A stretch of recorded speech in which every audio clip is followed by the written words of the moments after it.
What's up, everybody, and welcome back to the channel. So today, you'll see the first ever podcast on this channel.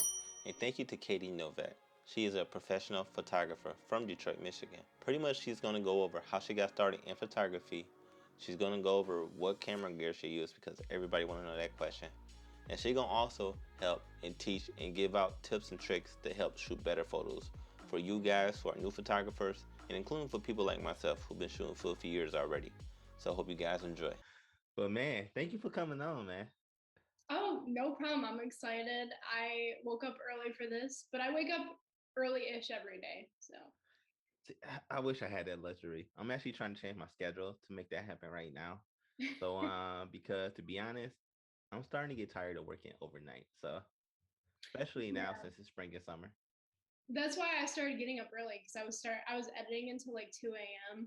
and I was like, no, I just need to get up early and go to bed at a normal hour. That's me right there. I swear, like I could be up at 2 or 3 a.m. editing the video or photos, and yeah, I could stay up all night doing it. I mean, I love to do it, but yeah, because you already know if you stay up all night doing that, then you're gonna be sleeping in the next day.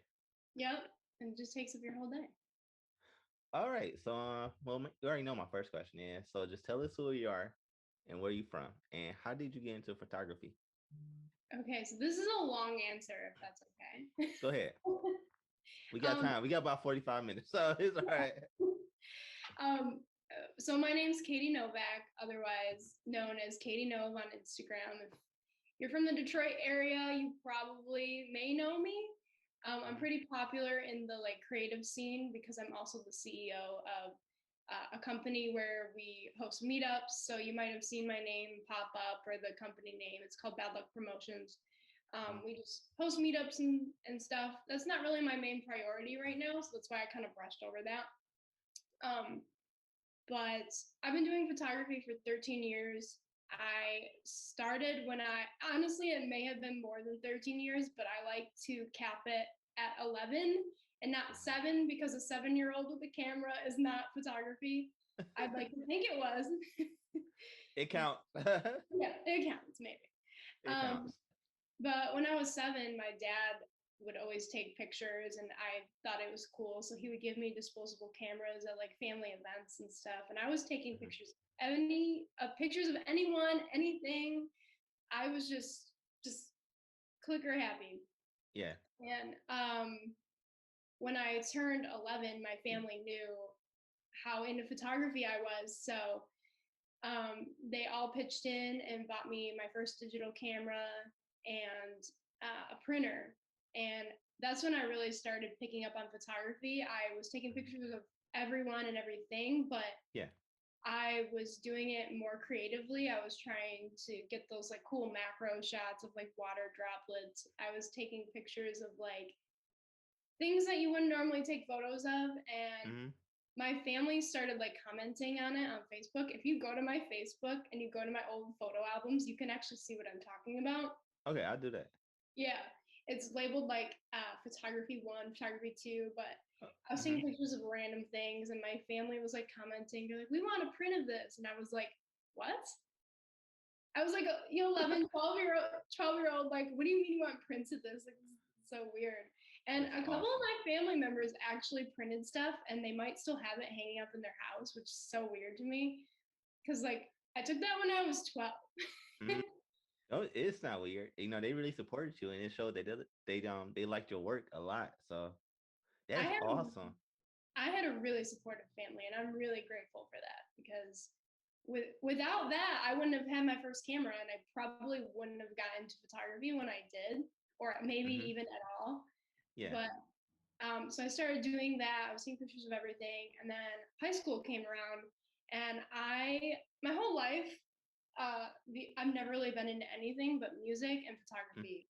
There's Yeah. literally nothing else that interests me. Kind of the same thing for me actually. So I understand that Yeah. perfectly. I mean, because I did different things, but a lot of it evolved around music at first. Back then I was a rapper, but now I'm more behind the scenes with photography and videography. So, Oh, really? um, yeah. So that's kind of funny you say that because, like I said, it's different things, but it just mostly evolved around these two things Yeah, that I'm doing right now, or at least I did back then. But now it's more photography and videography. So that's so that's cool. I awesome. at the same time when I was young and I was taking photos of like these random things, I also had like a little journal and I was writing songs. So my whole life has been songwriting, writing, and photography, nothing else. And music has always been like, it was my number one, but now photography is my number one.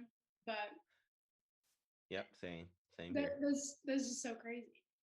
Yeah, I mean, isn't sorry, I'm sorry for cutting you off. Isn't that kind of fascinating though that no matter what form of art you in, you may move to something else, but it's still just a different form of art. Like you stay in art, period, and all Yeah. you're doing just expressing yourself just through another avenue. And it's the same things that inspire me too. Like with photography, my style is like neutral tone, sunsets, like Mm-hmm. golden hour. And when I'm writing, I'm constantly talking about the sun. I'm constantly talking about like just I get visuals in my head when I write, and Mm-hmm. it's always like what I'm shooting, That is basically. awesome. It's That's so awesome because I would say this about the sunset. Like when I see sunsets or sorry, when I'm out shooting sunsets, I just feel at peace. I really just feel at peace. It's like my favorite time to shoot. And not just because of the colors, it's just because spiritually it does something to me. And and then when you get back home and you start editing them, everything just come out so easily because for one, you did it at the correct time of day, and two, you doing it at a time that makes you happiest the most. So it makes everything that much easier. I feel so. no, the sun heals. That's why like people who are dealing with depression Mm-hmm. and stuff, sometimes their therapist like gives them a sun lamp for the winter. Mm-hmm. People with seasonal depression, they literally for 20 minutes a day have to just sit in front of the sun lamp, Yeah, which is it's so crazy that I the didn't know sun that. does that. I didn't know that. So that's awesome to know, actually. Mhm. I say, 'cause I know a couple of people that could probably use that. So, They're and on Amazon. Just purchase it. Be yeah, there in 2 days. Amazon Prime. yeah, because depression it's a horrible thing. So if we can help people try to fight that in some way, it'll make everything better. So Yeah. okay, you have anything else to say about that first question? Yeah. So when I got to high school, I wasn't like interested in anything other than music and photography, and I didn't want to take choir because I took choir in middle school, and those songs, I can't do it. I can't do it. I can't even like even when choirs cover songs, I Mm-hmm. can't do it. It just doesn't do it for me. So I was talking to my mom. I was like, Mom, I don't know what to take. Like jewelry making sounds cool, but like I'm scared of machines. Like Mm-hmm. I don't want to do that. And she was like, you should take photography. And I was like, what? They don't offer photography. And she was like, I bet you they do. And lo and behold, they did. And I signed up for it. And then I had a panic attack. And I remember this clearly because everybody in high school thought photography was going to be a blow off class and it was going to Mm-hmm. be the class to take. So there was a wait list. And I was like, I'm probably the only people out of this in this school that legit wants to take this photography class, and I'm gonna be the odd one out. I'm gonna end up in jewelry. Mm-hmm. But luckily, I squeezed in the class, and on the first day, she was like, "You're gonna need a film camera," and I was like, "Come again?" Like, excuse me. I was like, where do I get a film camera? Like this, I'm almost 26. I graduated high school in 2013, which means I took photography in 2011. That was a digital age. That wasn't. Wow. I'm not Me- old. You made me feel old though. So when she told me I needed a film camera, I was like, okay, I can do this. Mm-hmm. So I told my mom. She was like, oh, don't worry, your uncles probably have one. My three of my uncles had old film cameras, and they gave me all of them. So I have a closet downstairs with like 6 film cameras. Wow, that's awesome. And that's how you learn. Wow. Yeah, that's how I learned film, and it's so crazy because my my photography teacher um, was more into the technical side of photography, Mm-hmm. which is really cool. So she taught me a lot about composition, getting contrast, like as you're shooting, not in Mm-hmm. post. Yep. She taught me about a little bit about color theory. I honestly didn't really learn about color theory until college when I took film classes. Mm-hmm. But she taught me like aperture, shutter speed, ISO, all that. You know, she broke it down, and I remember getting it right away. And everyone in my class was just like, "What? I thought this was going to be a blow off. What do you mean ISO? Like, what is this?" Man, that's like every new photographer. They're like, ISO, huh? Like, excuse me, like I gotta compose these images. I I thought I was remember those days. clicking a button. Exactly.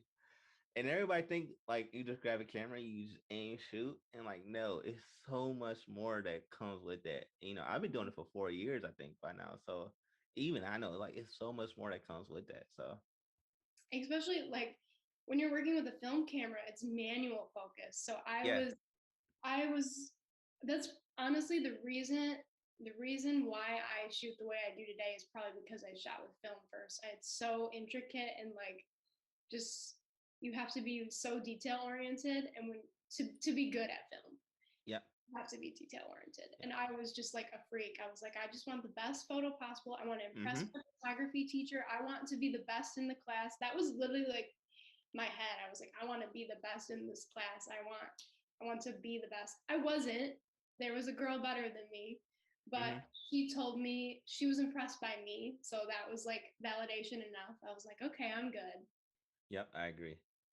Now it's also funny that you mentioned like like when you shooting film, like you said, it's all manual. I actually learned how to manual focus before I even owned the camera, so I understand that perfectly. It's hard. I It had is. so many film shots that I was so excited about, and I'd develop them, and I'd be like, "What is this? What was Mm-hmm. I doing? Was I shooting like this?" Yep. Yeah. And you know what's funny is I learned it for video. So so that's even harder It's even sometimes. harder. Yeah. So it's awesome that your story is like I can relate to that in a lot of ways actually. So that's awesome. Thank you. Yeah, I don't meet a lot of photographers that, a lot of photographers that I know started like 2, 3 years ago, and they started just with digital and just with Hmm. like the auto settings and stuff, and they can't relate to anything that I say. They don't understand film, and Yep. if they were Sorry, to go pick ahead. up, oh, you're okay. I was gonna say if they pick up a film camera, they would have no idea what to do. Exactly. And exactly. I mean, cause we started with digital too. Like I said, I was a rapper and we were trying to show our own music videos. So we started with digital, but then like I said though, like but we learned how to manual focus though. And I feel like when I had a Panasonic, I feel like that came in such clutch because Panasonic is not known for the autofocus. So just let's just say that. So I feel like knowing how to manual focus, I was already ahead of the game. So Yeah. So that's probably why your work is so focused and crisp because you trained your mind to only want that. yeah, well thank you. I appreciate that. Thank you. I try, but yeah, we all mess up every now and then. So, but I do try to get a clean image. But at the same time, though, with my photography, I don't even sharpen my image. I'm gonna be honest. Like I just posted that the other day. Like I don't sharpen my image. I'll be Oh honest, because a wow. lot of times I shoot with a Pro Mist filter, but then in post I turn down the clarity because I want that soft look. But then I just mess the contrast, do the whites, the blacks, highlights, and shadows. So Yeah. Yeah, I mean, if your histogram and your lighting is perfect, you really don't need the sharpening tool. no, not at all. And I shoot overexposed, but I have to stop a lot of times. So that's how I always get my photos to pop. Or at least I feel like that's how they pop because I'm not trying to do it in post. Like you said, I'm doing everything in camera first. So when you go to post, it'll be a lot easier. Yeah, that's what I try to do. I try to have like the perfect lighting. I always like sometimes models will think it's them. They're like, "Oh, is it me?" And I'm like, "No, the lighting's Mm. not good enough. I want it perfect because if my lighting's not perfect, I'm gonna be taking an hour per photo, and I don't want to do that." No, you're right. And it's funny. Yesterday, you saw my lighting because yesterday I was with another photographer and we doing a product shoot. Yeah, literally, I got hit last minute with like a day before, and I agreed. And the first thing I focused on was lighting. We had like 4 different lights around the product, so that way we can make sure everything was lit well. Then I also had a light hitting the white background to make sure that pops out. so we can make it look kind of infinite in a way. And like it turned out great. But lighting is so important, and I think a lot of people seem to forget that. Yeah, when I first when I shot with film, I understood light because it was just a different way. But when I started Hmm. moving into digital, once I got to advanced photography in high school, my teacher was like, "Okay, you can go digital if you want," and I was like, "Cool, let's do it." I'm sick of developing Yeah. things and going wrong. I literally had to do the same shoot 3 times because I messed up my film. Oh wow. So I was sick of it. I appreciate film and love it, but I'm a digital person. Yeah. So yeah, same here. Yeah. I love film. I would like to go out and do film sometimes with my own film cameras. It's so time consuming and I just don't have time for it. But I agree. I agree. Because our film just look angelic. You can't. It's hard to replicate that look. yeah, but there's something special about film, the sharpness. But I agree. I may pick up a film camera and start shooting with just for fun because, like you said, yeah. just something special about it. It's like a kind of a period in time that like we can't get back. So, but when you shoot with that, it brings back some certain like a level of nostalgia. So that's awesome. Mhm. One of my friends actually, she's a very talented photographer in the Detroit area. She shoots digital, but at every Hmm. shoot, she takes a couple of film shots. So she has like a film version of what she's doing. Okay. So you could start doing that. You could take like a couple film shots of like what your digital shoot is, just in Yeah. case like your film goes wrong, then you have that you still I, have that digital. I may do that. All Yeah. right. All right. Let's move on to the next question because we can go all day on this topic. All right. So, so pretty much, how did you find your niche? Like, what's your favorite style of photography to shoot? And well, that's pretty much it. Go ahead. Um. So, like I said, I started taking pictures of like random things, and then when I got to high school, um, people we had projects to test our compositional skills, and then um, people just started taking pictures of other people. Just I honestly don't remember if my teacher told me to or if I just did it. But Mm. one day I just was like to my best friend, I was like, "You're gonna come over and I'm gonna take pictures of you." And she was like, "Heck yeah!" Like That's I don't know. awesome. So I just took pictures on my little digital camera Mm-hmm. of my best friend, and I was like, "Oh my god, this is awesome! Like your eyes are glowing, your skin is glowing." I was like, "Oh my god, people are beautiful," and I literally never turned back. The moment I shot her, I only shot people. I might have taken pictures of things here and there after that, but Mm-hmm. it was probably only for projects. But from there on out, it was only people.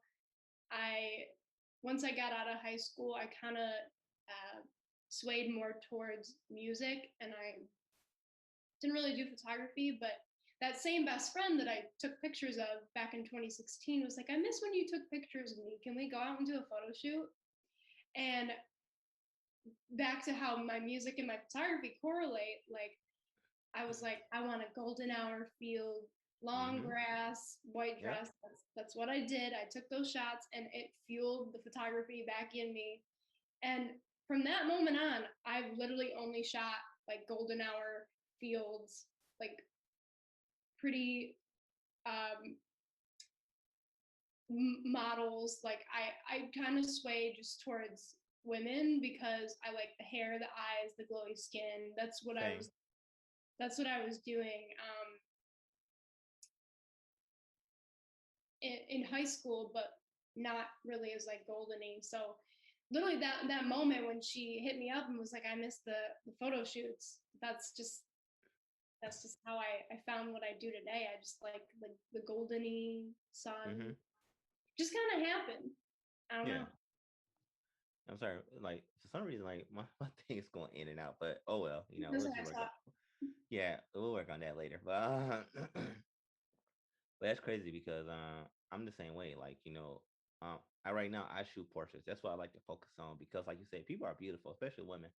And if you can find a way, especially at golden hour, if you can find a way to really bring their skin out, make them pop, you know, even without doing skin retouching, you just have an amazing photo. And like you said, I like to go for that backlit sunset look.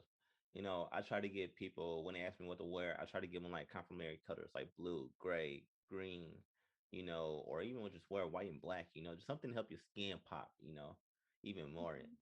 And so I like the way you say that because it reminded me of that's why I like to do as well. Yeah. I just like making people feel beautiful, and I Mhm. love finding a person's perfect angle and Yep. showing them the shot and then being like, oh my God, I look like that. And Yep.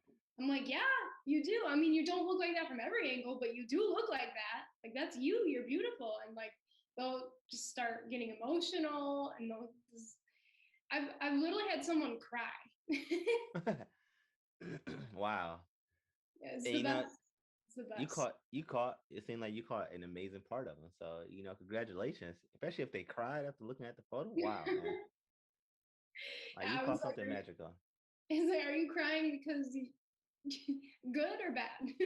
Yeah, She just started crying. I was like, I looked at her. I was like, good, good. that is awesome. That is awesome. Okay, let's go to the next one. Let me bring up my questions. All right. So this seemed like to be every person's favorite question, at least on YouTube and all that and Instagram. What camera brand do you I'm use? laughing. I'm laughing because I know people are gonna roast me for it.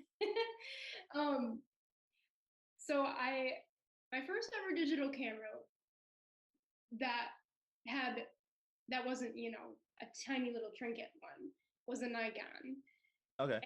I loved the sharpness of Nikon, but back in 2016 when I started photography, like again, I went Canon, and I had a Canon Rebel. But for some reason, when I went full frame, I got the Nikon D750. Mm-hmm. I just love Nikon's prime lenses, so I Yeah. mainly shoot Nikon. Don't roast me in the comments. No, my cousin shoot Nikon, so I understand perfectly. I'm a Nikon gal, but Okay. a lot of people roast us. People don't like Nikon. I don't know why. It's just I think amateurs do because a lot of professionals they actually say Nikon is like some of the best cameras for photography. And that's it's coming and that's coming from a Fuji user who used Fuji, Panasonic, and Canon. Well, I'm using Fuji now, but I used Panasonic and Canon in the past. Like I shot with a Canon for a full year before. that's interesting. You use Fuji full time. Yep, now yeah. When I do photos and videos, yeah, it's Fuji. I love the colors that come out of it. Now the software I may have an issue with, but their colors that come out of camera is just amazing. They pretty much invented color science. So Yeah, I do like color on every other brand besides Nikon, but Nikon's fine. I can bring it back. I can. It's exactly. it's fine. It doesn't matter to hmm me. Um, but I always tell people, I'm like, if you're roasting me for Nikon, you're roasting my work then, honestly, because you're in my comments and my DMs complimenting my work and telling me, Yep. oh, it's so good, and then you roast me for shooting Nikon. I'm like, well, your work doesn't look like mine, so why are you roasting me for shooting Nikon? Exactly. Exactly. And I feel like no matter what brand you're shooting with, as long as you're shooting in raw and you're able to bring those colors back, like it don't matter what brand you shoot with. Like I can grab a Nikon right now, go shoot raw with it, and bring those color back. Like because I'm comfortable with my editing style. And I feel a lot of people they start comparing brands because of YouTube and Instagram. Like they feel like, oh, this favorite YouTuber that I watch uses this, so I should use the camera. You should too. But it's like, no, bro. Like I don't care. Like I don't care about using Canon. I don't care about using other brands. Like I want to stick with Fuji because that's what I like and that's what I enjoy to shoot with, and that's all that should really matters. Yeah, like if you see your favorite photographer using Canon, that doesn't mean that you need a Canon. hmm You can shoot anything you want and achieve what you Exactly. want. You might have to work. You're probably gonna have to work really hard because you're gonna have to watch all those YouTube videos and figure Yep. out what you're doing. Yep. And here goes something right here. My favorite photographer is Brandon Wolfel, and he shoots with a Nikon. So Yeah, he's the reason I got my 50 millimeter 1.4 because see. he kept talking about how amazing Nikon prime lenses were, and I was gonna get a Canon. When he hmm started just talking about because Canon was what I was used to. I was using a Rebel, and when he started talking about the prime lenses, and I saw how sharp his work was, I was like, all right, I think I need to get a Nikon, just because I think Canon's for the more artsier side of photography, and Nikon's for the sharp, really basic lifestyle images, which is I do lifestyle photography, so it helps me that I do that. But Exactly. Canon's also amazing for lifestyle. So it's just about the They are, and I agree. And the photographer I was working with yesterday, she uses Canon. Sorry, but she was really impressed by the photos I got, which made me feel more confident because it's been a while since I shot product photography. So so for her to be impressed with the photos I got, and I was doing more tight while she was doing more wide, it really helped my confidence a lot. Yeah, product photography is hard. That's the only part of photography that I haven't really dabbled in because I'm scared. You need a lot of light. That's the first thing you need is a lot of light. And I'm going back to Brandon Wolfel real fast. He's the reason why I got into neon photography. Oh, really? Yeah. So if you seen like any of the photos I posted on our group, he's the reason why I got to neon photography and why I try to become so much better at it because I just fell in love with it. Because I'm an anime fan. I'm a huge anime fan, and that's what it reminds me of. So. Oh, wow, really? Mm-hmm. He is the king. Yes. He actually he's starting to post on YouTube again, and he just revealed how he edits. Yeah, I saw that. I saw a couple of videos of him doing that before. And it's pretty awesome because he used Photoshop a lot. Yeah, I was like, Brandon, we have been waiting for this. We are not worthy. Exactly. It's so interesting when he chose to share it because he was really like confident that he was never going to share it, and he. Wait a minute. Sorry, wait a minute. My battery's about to die. I didn't realize it was that low. So what I'm about to do right now is about to change batteries and then I'm about to reconnect with you. Okay. Okay. Sorry about that. Give me 1 second. All right. Sorry about that, but keep going. Yeah, I was basically saying I'm surprised that Brandon shared his editing flow. I was ready to never learn it in my whole life and find out in the afterlife. Yeah, agreed because because I think for almost everything now he uses not photography, but he uses Photoshop. And I think the reason he got so comfortable using Photoshop is because I think he mentioned he was doing something like graphic design. And he already learned Photoshop from that point. So when he started to shoot photography, it was just second nature to him already. Mm-hmm. You want to know what I've noticed about the best photographers that I know and know of? Mm-hmm. The best photographers have a graphic design background. Really? Yeah. Wow. I've noted Brandon Wolfel, Jessica Kobasi. Yeah, she does. Yeah. Yep. Like the big names, they all have graphic design experience, and that was like what they were originally going to do with their lives. So that's crazy to me. I wonder where the correlation is. It's definitely like the skill and the editing and the understanding of Photoshop, but they're also amazing compositional wise. So exactly. And I think just like you, because you learned this with film, I think them being graphic designers, they probably got a really good understanding of color. Because when you design something, color is so important in almost everything we do, especially in designing. I think like they understood color from that point. So when they start shooting photos, like I said, just it's easier for them because they already have such a knowledge of certain things that goes into photography that they just apply it. Yeah, they're both amazing. They are.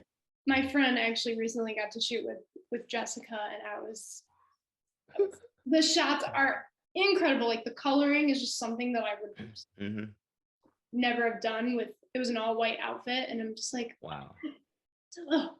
A little jelly over here. A little jealous, because man, she is amazing.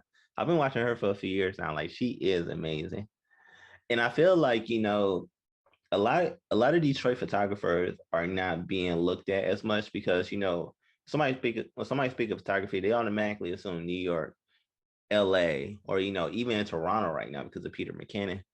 But like you said, in Detroit, we got so many really good photographers. We got we got Jessica Kobasi, we have Sydney Baker Green, we have Belandaz.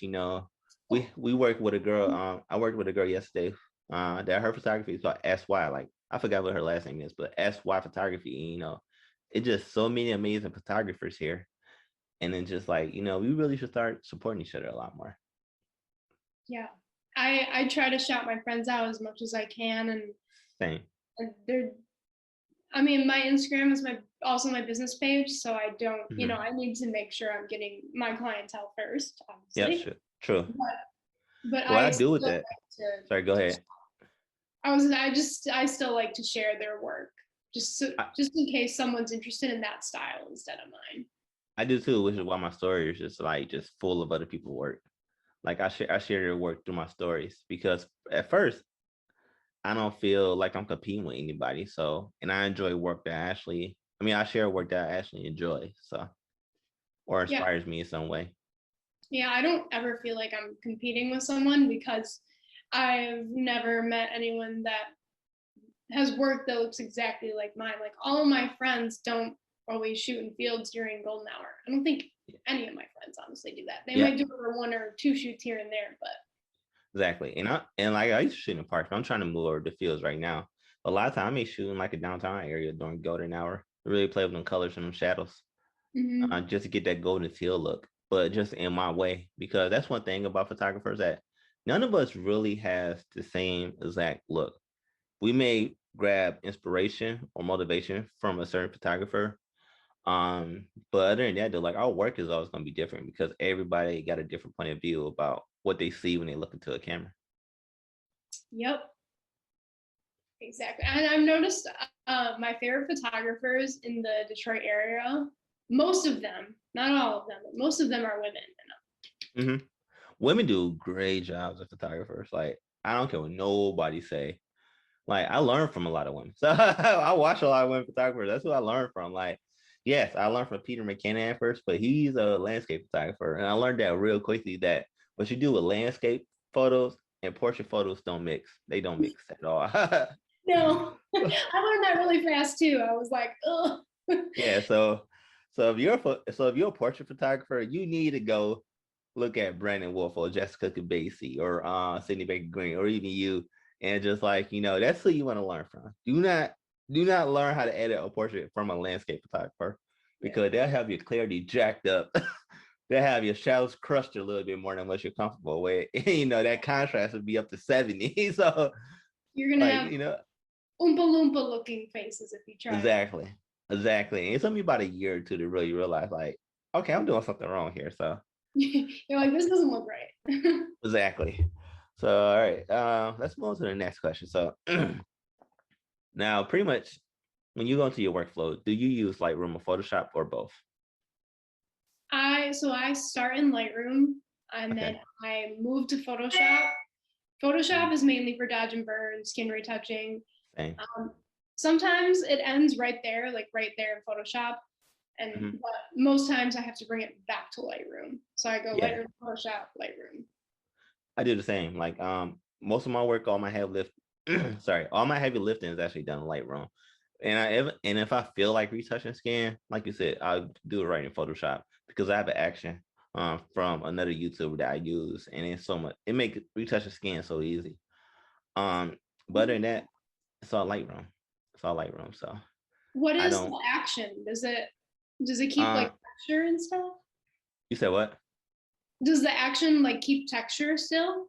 Yeah. It keeps all that. But pretty much what it does is it literally just get the process going, and then you go through. You have to do the settings like the texture or like the blur. Like you have to do all that manually. But it just get the process going. It's just like when you dodge a burn, you gotta go through that whole process, Yeah. different layers. It just pretty much get that going. And then you go through each one that you want to set up. You set it up to what you like. So that's pretty much. I got it from Pixel Perfect. If I remember, I'll send you that video when he did it. Now it's not like the best professional way to do it, Yeah. but I actually motored it. I actually started using it in the way that it worked just for me. Like, and to be honest, when I do retouch skin a lot of times, I bring the opacity down to like 50% or less because I wanted to look, even though I want their skin to look very clear, I want to try to look natural as possible, not plastic. Yeah. Yeah. Yeah. It's hard to find a good action for skin retouching. I don't use any. I just go straight raw, but I've been looking for something to give me at least just a head start, just Yeah. because my busy season's coming up. I'm going to be doing seniors like almost every other day, and Mhm. I don't want to spend, all that time editing their skin. And Yeah, it's a long time. Like even with the action, it takes me about 15, 20 minutes. I mean, like literally just to go through 15, 20 minutes just to do everything. And I did that one time. It took me like a week just to get through like 20, 30 photos by doing that. oh Cause you still gotta work, you still gotta do this, you gotta do that. And just like it's taking you 15, 20 minutes per photo just to go through. Like that's a long time. yeah, I like That's to a lot tell of people hours. though, I'm like, there are some photographers out there that if they were to sit down next to you while you edit, they're going to be Mm-hmm. like, oh, that's the wrong way. That's not the professional way. Yeah, What even is the right way, and what even is the professional way? If it looks professional and it's exactly. your flow, it's professional. There's no right or wrong way. It bothers me so much when I see Me too. photographers on YouTube talking about this is the right way to skin retouch. I'm like, there's a million ways to skin retouch. It's subjective, bro. Like Yeah. it's subjective. I see a lot of males that do that. Not so much women, but it's a lot of males that do it. I'm like, no. I tell everybody like photography is subjective, man. So like if you're doing a certain style that you like, then cool, bro. Like that's what you see as art. I'm different because I'm like you. I like to shoot a lot of golden hour, but like I said, just subjective. We don't have the same eye. Like that's what makes photographers special because we don't share the same eye. Everybody have a different eye from what they see into the camera, and then with our photos, we bring that to life. Mm-hmm. Yep. So man, that's awesome because I agree with you 100%. Because I hate that mentality of one size fits all. Because even with video, they do that with LUTs. I'm just like, well, okay, if everybody using LUTs, how would they really learn how to color grade? How would they really learn about colors? Like they can't, and which is why I don't use them. I mean, I may use my own, but I don't buy anybody else's. Like I rather learn from scratch. So that's awesome. So let's go to the next one. So okay, so do you have any tips on how to capture better? Sorry, how can let me just read off. Do you have any tips on how to capture better images or edit photos for new photographers or even veteran photographers? Um, so when you're shooting, this is one of the number one things that I like to give advice on or teach. Um, when you're shooting, don't just go click crazy. Mm-hmm. The way I shoot, I pose my models, obviously, Mm-hmm. but I give them a general thing I want them to do so I can capture what I want Mm-hmm. naturally. Like if I want this pose of them, cupping their neck, leaning, Yeah. I'm going to tell them to cup their neck and lean, and then I'm going to take the shot. I'm not going to take the shot when they're in it. Yeah. So Exactly. what I do when I shoot is I wait for the right moment. I'm waiting. Mm-hmm. I'm looking really closely. I'm concentrating. When I like what I see, I click. I'm not Mm-hmm. just going click, click, click, click, click, click, click, click, click. Yeah. You don't spray and And pray. yeah, I'm waiting for the shot, hoping I get the shot. If I look back at the camera and I don't really like what I see, then we'll try it again, Mm-hmm. or I'll wait for it to happen organically again. Mm-hmm. And I've found that that makes for better photos. And I also, when I'm taking my closer portraits, I'm just giving um, my shutter a little click, and then I Yep. take the photo so it's in full focus. So I go tap, boom Mm-hmm. when I'm shooting. Yep. And I told a photographer this a couple of years ago that that's what I do, and his mind was blown. He was like, "Oh my god, I never thought of that." And he started doing it, and he was like, "Katie, you're right. My photos are so crisp now." I'm like, Yeah. "Oh, yeah, you Honestly, go ahead. be Sorry. patient. Be patient." Yes. That's what I. Yes. That's the golden rule. Yes. And I learned that over the last year, year and a half. Where like instead of spraying and praying, you just shooting everything and everything. Like first thing I try to do is actually like try to compose the image, make sure it's in frame, get my frame to where I like, and then snap the photo. But also I like to use to help me is Pinterest. I go through there, grab different poses, I show to whoever I'm shooting, And I always tell the person like it don't have to be exactly the same. Just try to make it work for you. And if I like it, I shoot. If I don't like it, then we try to make it work. Because like you said, it's just like sorry, like you said, just instead of having so many photos where you only get maybe like 3 or 4 out of 20 that you like, doing it the way you said, where it's just composing, framing, patience, make sure everything falls in place, and then take your shot. You'll get so much more out of that photo. You'll get so many more quality shots instead of just quantity that you're just going to end up deleting. Yeah. And I tell models this when I shoot with them too. I'm like, when you're posing, don't worry about what you look like, because in every photo shoot, a photographer only gets like, if I'm shooting for an hour, I maybe get like 10 to 15 good shots. And Yeah. honestly, 1 or 2 of those are like hmm the shot and like the one that I love. So I always remind my models and other photographers that I'm working with, I'm like, you're not going to get a million good photos out of a photo shoot. You're going to get that one solid V shot. You're going to get maybe a second one that comes close. And then the rest are going to be like good, but they're not going to be like award winning shots. Exactly. Exactly. And like, like you said, you don't want a million shots have to go through and edit. You want those quality shots that you're gonna have a problem that, oh my God, like I'm on, like which ones I'm saying. You're going to have And 2,000 photos from 1 hour and you're going to be like, yeah, exactly. Like, God, which ones like so on, which ones you want. So because I do feel like that's what separates somebody like you and me a couple of years ago to where I was praying and praying. But like you said, you have your process tone, you have your process such in tune right now that like you said, you know exactly what to do. You know exactly like I said, how to frame, how to compose, how to make it work for you, the angles, the poses, like you know exactly how to get those shots, which like I said, just lead to more quality instead of quantity. Because that way even if you don't send those other really good shots, you still have them for your portfolio. You still have them for examples to show other potential clients. You still have a lot of great work. And there's times that where I shoot, I may only have like 5, 6, 7 photos that I really like and I send to my friends who I'm doing for free. Because for one, I'm trying to get them in their best light. So sometimes like I will redo a photo a lot. But at the same time, like, if it's not a lot of pressure, I don't mind just having that few of photos from that because I'm only sending you the ones I really like anyway. Now, yeah. if I'm getting paid for it, then yeah, it's a whole totally different attitude. I make sure that, the photos are like how you do. Like, just take your time, have a process to where Yeah. you can ensure you get better photos.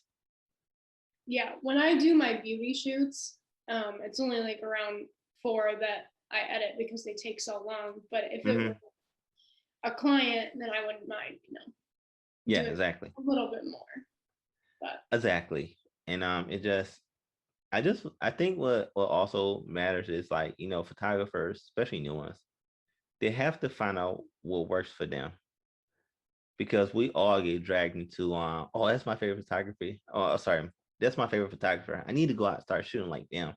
yeah, And after a while, you start to feel like, at least I did. I started to feel like I'm a cardboard copy where like, photography had grown on me so much. I'm like, I want to start creating my own style.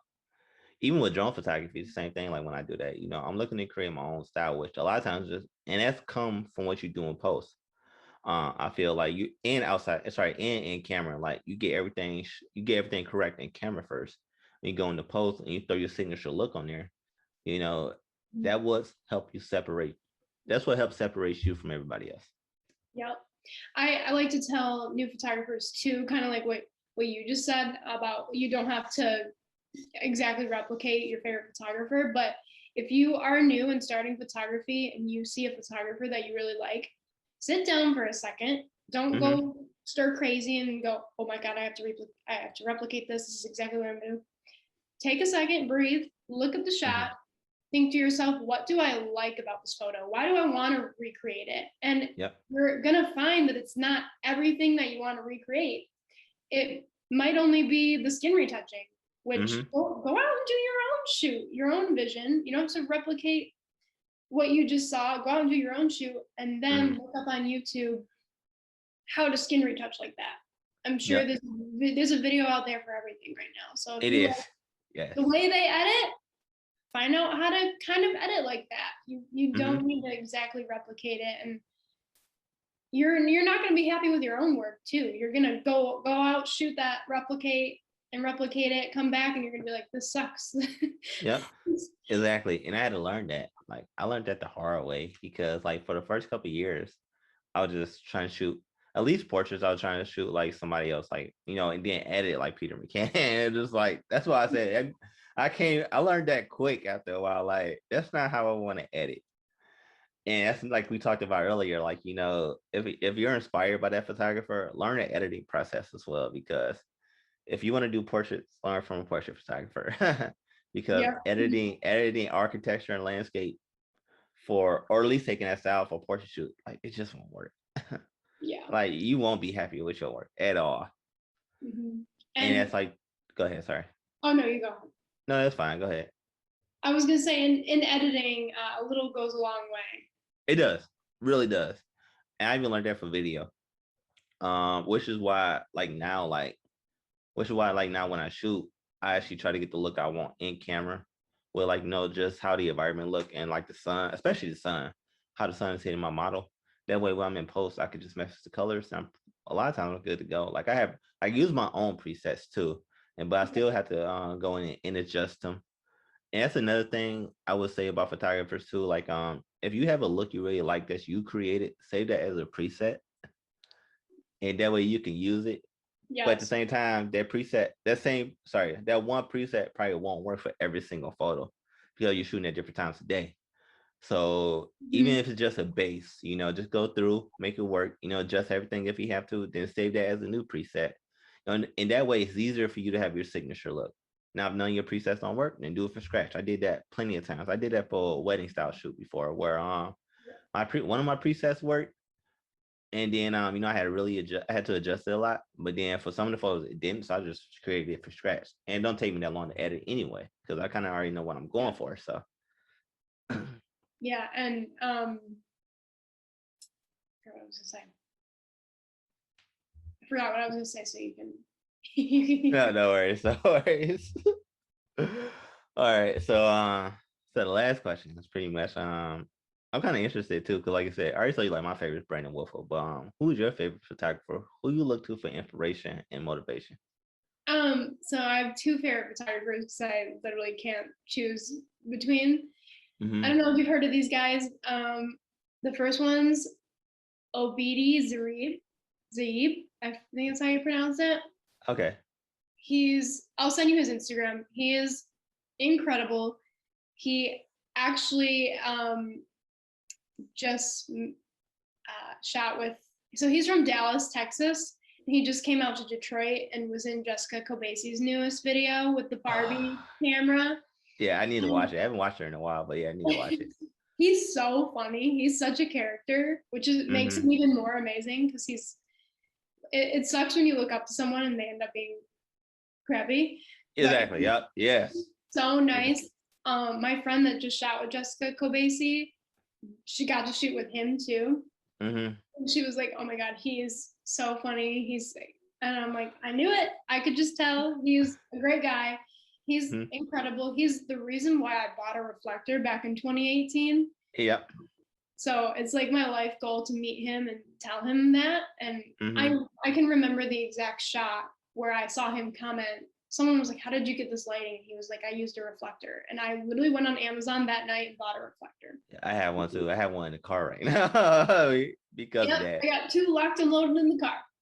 Yeah, and it's awesome because reflectors does a lot, man. They really do a lot. And I'll be honest, like I only use mine maybe once or twice, but they do help enhance a photo a lot.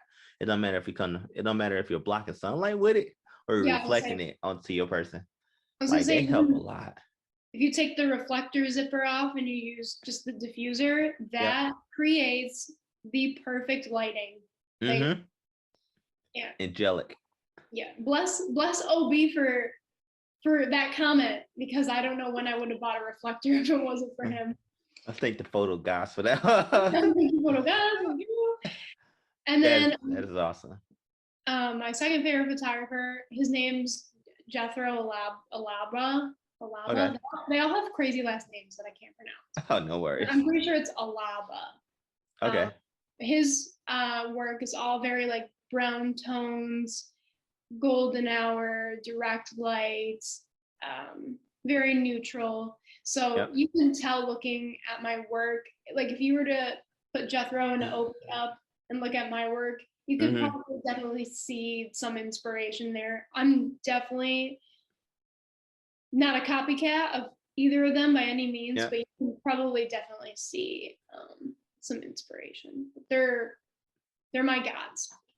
That's no, that's awesome. And like you already know, like I feel that way about Brandon Wolfel. Now, my second favorite person is, I don't know, he may be a photographer, but yeah, actually he is a photographer. Yeah, so he's a photographer, but it's not really his photos per se, like the composer I like about him a lot. It's pretty much how what he do with those photos in Photoshop. So his name is Lucas Coots.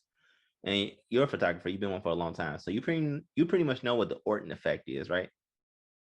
Yeah. Yeah, so that's why he became my second favorite, because if you get those, because I like to shoot at night too, or at least I did. I haven't did it in a while, but if you get the photos just right, and I did this a lot with drone shots, and you get everything just right in post, and you throw it in Photoshop and use the Orton effect, it gives it such a dreamy glow, like it just make everything look so amazing. And like I said, I'm an anime fan, so that really speaks to me. Mm-hmm. And it's just amazing that we can do so much with these cameras, that even if we have something like I say anime that inspire us, we can pull off an image that really speaks to us in that way. And that's pretty much what he does. So like I said, it's not his composer, it's not his colors, it's just the way that he used the Orton effect. It really stands out. And I fell in love with that. Now I don't use it a lot anymore, because like I said, I'm still trying to be my own photographer, but I may use it in like a sunset photo if I really want that glow to accent. But honestly, another reason why I haven't used that a lot, because I use my Black Pro Mist filter a lot, so they kind of give me that look. And that's also another reason why I don't retouch skin a lot either, though. So Yeah. it's because of that filter. Yeah. And reflectors help skin retouching too. It Really? definitely helps a lot. Yeah. Tell You me don't how. you don't have to dodge and burn as much because it's filling in those shadows. Okay. Yep. Yeah. And it also helps just with skin texture. I've noticed it brings it out. Mm-hmm. Um, if you're shooting in direct sun and you use the reflector, it definitely does. But when you're shooting on more of a cloudy day and you use the reflector, I've noticed that it takes texture away. Yeah. It helps with the dodging and burning, but it takes Yeah. texture away if you're shooting on a cloudy day and using the reflector. It's it's so technical. You have to just I'm gonna try it out for myself. See, yeah, you just gotta because use the reflector how you like it. It all depends. I definitely will, because I know from experience that retouching shadows can be a little frustrating. No, Really, really frustrating. the Sorry, really reflector frustrating. reflector will get rid of almost all of those shadows. The only thing it won't get rid of, if there's like shadows like here, or it won't get rid of eye bags, unfortunately. Mm-hmm. And if someone, I've noticed that 90% of humans have darker complexion right here. Mm-hmm. It won't get rid of that. So, but Okay. it'll get rid of more shadows like in these areas. Mm-hmm. That's awesome. Now I do have one more question for you, and I just thought of this because I'm kind of going through this now. Now, last year when I was shooting, I was going for a more kind of filmic vibe. So my photos weren't as contrast; they were a little bit more flat. But and my colors were a lot more neutral. Well, actually, a lot I desaturated the blues a lot and my greens to really help those photos stand out. But I was still giving it my own touch, because I was still using the sunset in the way I love to use it. But now this year, I'm kind of going for a more pop look, like a more contrast and pop look, where I kind of say it's like the photos just have more contrast. Everything just pops out a lot more. Do you feel like you go through the same thing every year, or sometimes like of every few years, where you're like, I like that look, but let me try to figure out a new look that I can start editing or shooting with? Yeah, I so last year I was shooting very very much still the style that I do now, but Mm-hmm. um there was a lot there was a lot of direct sun and golden hour, which is still what I do, but there was more reds. I was shooting a Mm-hmm. lot with red. If you Okay. go and look at my work from last year, there's a lot of reds and Oh blues. well. And I was looking through my feed one day and I was like, I don't like this anymore. I like my shots and my work, but I just don't Mm-hmm. like the way I'm going with my colors. So Mm-hmm. I sat down and I was like, what do I want? What do I like? What inspires me? And I started looking back at Jethro and Obi. I was like, what do I like that they do? And I figured out that it was the golden neutral tones. So that's kind of how I switched to that. I would Yeah. say I just you should, and what I do, I sit down with myself and I'm like, what do I want to do? Yeah. What That's what I did. Yeah.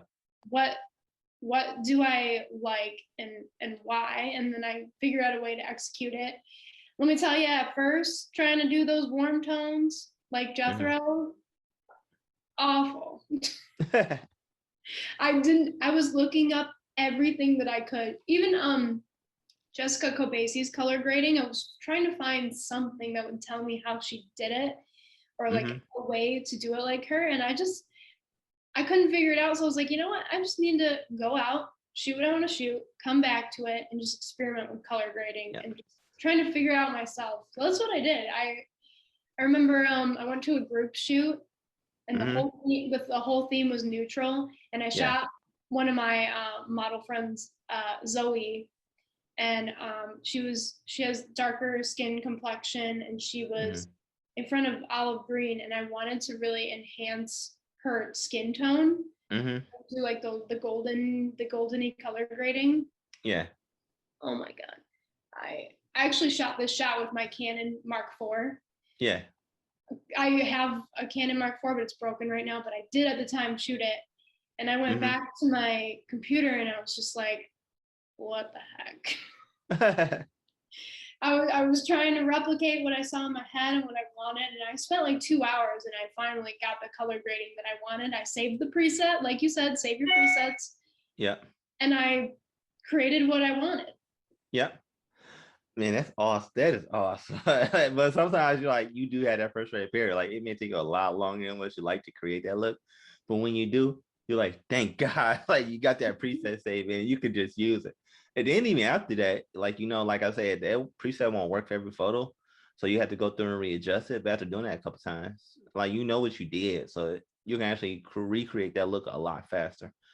And one thing I found that really came to help me to start trying to shoot in new ways or create a new look is using props. Either using my phone as a reflector, using a prism, using tree branches or flowers to shoot through them. I feel like that really helped me a lot as well. Yeah, just full on open your brain up when you're Yep. shooting. Have Mm-hmm. patience. I said this earlier. I'm like, patience is the golden rule. If you don't have Exactly. patience in photography, you're gonna hate it. You're gonna quit Exactly. all the way. Just have some patience. Meditate before your shoot. Oh, I don't care. Like, just open your brain. Look when you're at a shoot. Look Mm-hmm. around. What's around Yep. you? Like you said. Oh, there's a tree over here. Let's experiment with the tree. Oh, there's some Yep. flowers over here. Don't pick somebody's flowers. Yeah. Don't. Yeah. Yeah. Do not But do if that. but if there's like a whole Bring some bunch of flowers, props. yeah, if there's a whole bunch of flowers like in a field, you can pick one out. It's an Yeah. open field. Like just Yep. experiment. Do you like Yep. Because all you just need is just a couple. You don't need a lot. All you need is like one, two, three of them, and you're good to yeah go. yeah. You That don't that need a is million awesome. shots. Yeah, that's awesome because yeah, I'm the same way as like I rather bring my props instead, like you said, like I'm trying to like pick flowers out. And the girl I was with yesterday, saying like she had all that, and I was just like kind of like just blown away because I was like I need to step my game up, and like I need to get props like this because like you said, I like to shoot just like you, I like to shoot portraits. And like what she had would like really come in handy for portraits. So I'm about to start buying like a lot of like green props or like for like flowers and all that bushes, props like that to really start help trying to enhance your image. And not like you really have to use them all the time. And like when you shoot through them or shooting with them, you just use them in all different ways. So like when you're shooting with a branch, like like when you're shooting with a branch, you don't want the branch in the photo, but you just want something there to really show you shooting through it. Which a lot of times I think a lot of people forget is like you kind of got to use the right focal length for that as well. So Yeah. You want to know where a good place to shop for props is Hobby Lobby. They have a huge faux flower section. They have like the most random, like coolest like craft things that you could get for a shoot. Literally just like go to Hobby Lobby, buy a whole bunch of stuff, keep it in a bucket in your trunk or something. So when you're on your shoot and you like want to start experimenting, open the magic trunk of props and pick whatever you think might work. Guess I might be going there either today or tomorrow. So I'm about to say because I really do want a lot of those for my photos. So and that's awesome, man. That's awesome. Hobby Lobby is incredible, and the prices for the flowers are pretty cheap too. So like I said, I'll definitely go in there. I don't have any pins out there, so I was gonna write that down, but I'll get it when I rewatch this video. Yeah, that is awesome, man. You know what, man? We should definitely link up one day and just shoot together. Cause I want to start shooting with a lot more Detroit photographers because, like I said, we all need to support each other, and I do feel like we can learn a lot from each other. Yeah, I love shooting with other photographers because I'm a freak. I'll like observe them so closely. I'm like, what are you doing? Okay, they just did that. Okay, that's cool. I'm like, okay. Yeah, same here. And even their editing style, like just like okay, like what make you, like you told me, like what make you edit the way you do, and like I kind of find that fascinating when I watch other photographers edit in person. Cause I'm looking like, oh, okay, so like this is this is what you're thinking of. This is what you see when you're taking these photos. Yeah, I love watching. One of my friends, who is also one of my assistants that comes along with me on shoots, she's so incredible at skin retouching, and she's been over for like an editing day, and I'll like look over at her on her like she uses one of those forgot what it's called, the skin retouching pad where you use I know. Yeah, I think it's like Wacom or something like that. Yeah. I couldn't think of the name, but just watching her do that, I'm just like, I thought about getting one. Yeah. oh, I'm thinking about it too. It's gonna make dodge and burning so much easier instead of click, click, click, click, click, click, instead of just be painting. Exactly. I'm gonna have to, I'm gonna have to find that video and send you that link. Or actually, I have the action. I might just put that in like Google Drive and just email you that link so you can download and see if you like it. So because a lot of people don't realize, man, like we talked earlier, like it's more than photography than just pushing a button. That's a lot of work in the editing process. A lot of people do not see, man. They just see the before and the after. They don't see what comes in between all that. So I've literally had a client finish the shoot and they were like, "Oh, so we get these tomorrow?" I was like, no. I was like, "You get them in 5 to 6 weeks." Yeah. Now I don't edit now. Like I said, I don't retouch skin a lot no more because like I tell you, like how I shoot now. But yeah, if I had to retouch all those, I tell them like it's gonna be about a month before you get those. Like literally, like because it's so much work that goes into photos. Like people do not understand, especially when you have to retouch everything. Like that is crazy. Oh yeah, I remember what that shoot was. That was that wedding style shoot. I retouched almost every photo I took. And it was like 20, 30 photos, if I remember right. And it took a long, long time. Yeah, that's and crazy. you just want to shoot yourself sometimes. So, but that's what coffee is your best friend for. Photography with society is 2 lanes. There's one lane where it's clicking a button and it takes 2 seconds to edit. The other one is, this is a luxury service. I have to wait patiently because they're taking their time and making beautiful art. There's exactly no in between. No in between.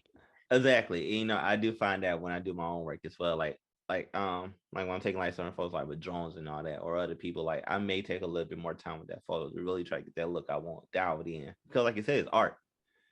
And we want to make sure our art, at least the best photos we're sending, that for one, they stand out, and for two, that the client loves them. So yeah, why would we send a client photos that we don't like or are just not our best work when that's going to be representing us? And they have the power. One person has the power to ruin your career. They could write you a bad review and no one's going to want to book you anymore, depending on who they are. So exactly. Yeah, I only ran into one bad person throughout the last few years of shooting, but that's only because he didn't want to pay. So that was gonna be an issue. But he ended up paying. So he ended up paying the next day. He was going. I deleted all the files off my drives, so he had no choice but to pay me. So yeah, yeah. So go ahead. Sorry. No, you can go ahead and finish. No, go ahead. I was done with that. I was gonna say, do you have contracts? Because I give every single person I shoot with a contract. That way, I can't run into any. I'm starting to now, actually. I'm starting to use HoneyBook for that. I just haven't used them. I just haven't really printed them out and used them yet. Because on the last few shoots, it's been like either free or spur of the moment. But for paying gigs, yeah, I would definitely have a contract ready. And the only reason I didn't have a contract ready for him, I think it was a couple years ago now, is because he was a friend of a friend. So and a friend is a really good friend. Like I was like the product work I was doing was for him. And like, he always treated me good. And so this person I was expecting him to do the same, but it turned out that way. And I told the guy, I was like, send me my money. So he did the next day because like I said, I deleted all the photos off the drive. Now I use QuickTime, but back then it was Google Drive. Deleted all the photos off the drive. So even if he had the link, nothing was there. Nobody else can get them. So and he sent me the rest of my money the next day. But I don't think I ever re-uploaded those photos. So I was just like, don't play with me, man. Like if I did you a service and it's not my fault that your venue wasn't lit well, even if I was using a flash, because they had half the venue like dim dark. So even with a flash, it was hard to get really good photos. The flash, it's like dark abyss in the bag. Exactly. So it's just like, bro, like no. That's one reason why I stopped doing baby showers. So be honest, because it seemed like it was always hard to get really good photos in baby showers because people sometimes didn't want to. Sometimes they was just more worried about the event, not the venue. I make sure the venue was actually really good for photos. So that's one reason why I stopped doing baby showers. Now I'll still do like other events, like corporate events or parties and all that. So that's a little different. But you want baby showers though. You want baby showers and you want really good baby showers. You need to pick a really good venue and make sure that venue do not have black ceilings.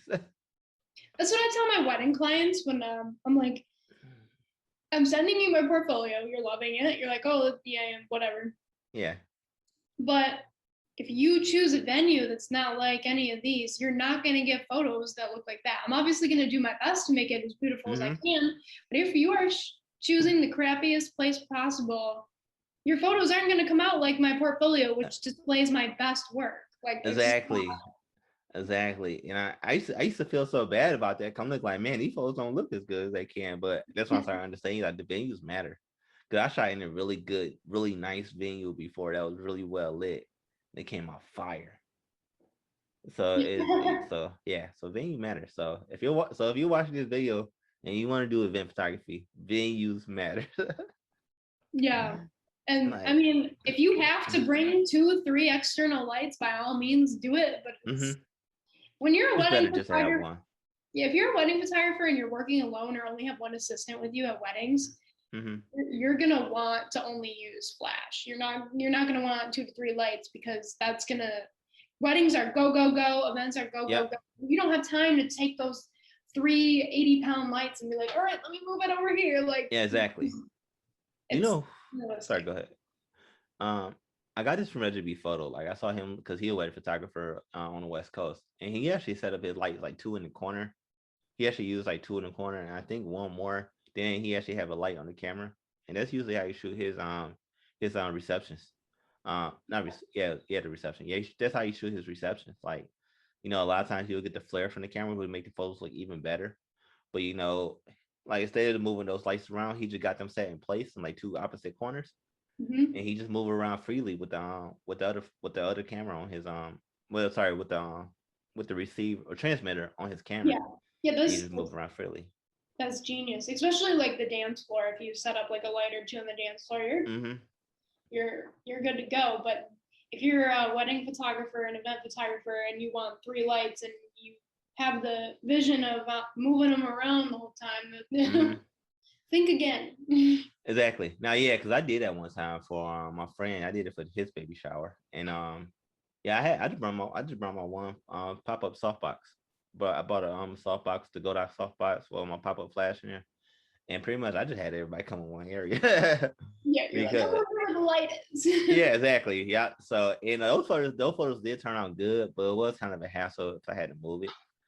But luckily I did bring that because ceilings were black. So and when it was having like the open area, it was near a wall. So I didn't have a choice but to bring that. So but it worked out though. And that's one thing I was always saying, like bring a soft box and a light stand just in case. If you don't need to use it, perfect. But if you do, you have it. So Yep. and like it may suck because you may have to move it around a bit, but hey man, you have it and your photos will come out good because you have it. So you got that extra light. So Mhm. man, that is awesome. Thank you because I learned a lot from having this interview with you. So thank you very much. I'm glad. Thank you for having me. It was fun. It was, man. Like, and I hope my viewers can learn a lot too. And I like I said, I definitely want to shoot with you one day because we're both in Metro Detroit. So why not? So Yeah, one day during the summer when I have like a fun shoot, you can come along and shoot with me. definitely, Yeah. definitely, I would love to do that. Yeah, it'll be Like I said, fun. I like to learn, and like I said, I think we all need to support each other in the Detroit photography scene. So Yep, we have some amazing photographers. we do, man. We really do. One person I like to watch on or see their work on Instagram is Roy and Shine. I think it's like Roy and Shine or something like that. Um, I don't know. now they're like wedding photographers, but they do some amazing work. And like I said, and like they're from Detroit, so like you said, we have some amazing photographers. So, well, all right. Well, you know what? Thank you, Katie. Thank you for coming on. Like I said, I had a great time today. I know the thing is about 45 minutes. It's still going, but I don't know how much longer we have left. So I was gonna say we're probably over 45 minutes. probably, hopefully, I got the whole thing though. So if I don't, I'll let you know. But Yeah, if thank you you for don't, coming we'll on. reenact it. Exactly, exactly. So like I said, I'm gonna leave your Instagram or I'm gonna leave all your social media info here. So send me your Instagram handles, and even if you have a YouTube, send that too. Send your handle for that, and everything will be right here on the screen. That way, everybody know where to go to check you out, even your website. So All right, sweet. Oh, my website needs a lot of updating, but I'll still send you. okay, cool. I use Squarespace for mine. If that helped you, so Yeah, I was thinking about Squarespace. Right now, I just use Wix, but yeah, I like Squarespace. I like that clean out. I like that clean look. So and mine's just simple. I keep mine simple. So, yeah, but I enjoy them a lot. yeah. All right, so thank you, and I hope you have a good day. All right, bye, you too. Bye. Bye. Bye. Sorry. See you later. Bye. Yeah.